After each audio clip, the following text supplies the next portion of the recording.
DPP পরিবর্তন করে পাবনায় ইছামতি নদী খনন প্রকল্প থেকে ১৩টি ব্রিজ বাদ দেয়ায় অনিশ্চিত হয়ে পড়েছে শহরের সৌন্দর্য বর্ধন ও পানি প্রবাহ সচলের পরিকল্পনা।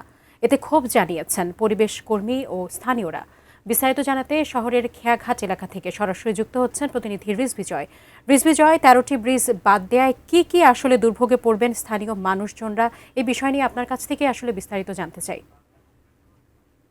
ধন্যবাদ সাদিয়া। আসলে দখল দূষণে গলার কাঁটায় পরিণত হওয়া এই পাবনার মধ্য শহর দিয়ে প্রবাহিত যে ইছামতি নদী, সেটি কিন্তু খনন এবং প্রবাহমান করার দাবি দীর্ঘদিনের। প্রায় ৫০ বছর ধরে পাবনার মানুষ কিন্তু এই দাবিটি করে আসছিলেন এবং সেই দাবি পূরণের যখন কাজ শুরু হয় এবং প্রায় ১,৫০০ কোটি টাকা ব্যয়ে একটি প্রকল্প নেওয়া হয়, তখন কিন্তু পাবনার মানুষ আশায় বুক বেঁধেছিলেন।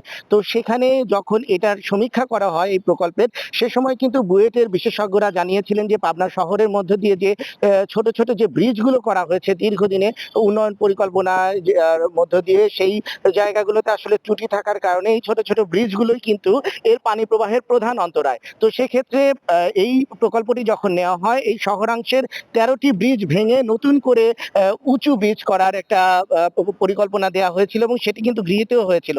এর পাশাপাশি পাবনা শহর কিন্তু তীব্র যানজটে ঠাসা থাকে আব্দুল হামিদ সড়কে। সেক্ষেত্রে একটি বিকল্প পরিবহন ব্যবস্থা গড়ে তোলার জন্য ঢাকার হাতিরঝিলের আদলে এখানে কিন্তু একটি নৌপথ করে তোলারও একটা উদ্যোগ ছিল।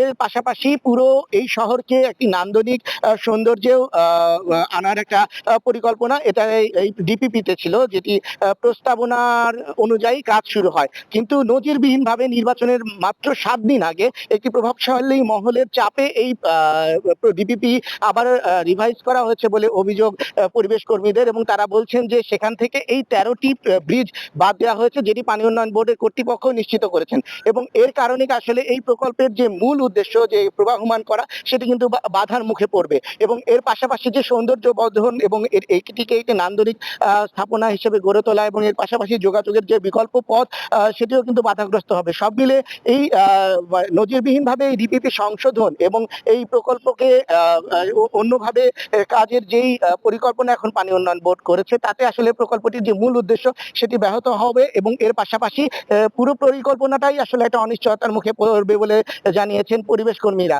তারা এটাতে ক্ষোভ জানিয়েছেন এবং এমনকি পাবনা সদর আসনের সংসদ সদস্য শামসুর রহমান শিমুল বিশ্বাস, তিনিও এর সাথে একাত্মতা প্রকাশ করে পানি সম্পদ মন্ত্রণালয়ে চিঠি দিয়েছেন এবং এই প্রকল্পটি আগে যেভাবে ছিল সেটাকে আসলে পুনর্বহাল করা এবং সেই ১৩টি ব্রিজ, যেটি আসলে মূল অন্তরায় এই পানি প্রবাহ ও বন্ধের, তো সেইটাকে কিন্তু আসলে এই ১৩টি ব্রিজ পুনরায় নির্মাণ করে যে ডিপিপি যেভাবে আছে সেভাবে প্রকল্পটি বাস্তবায়নের দাবি জানিয়েছেন স্থানীয়রা।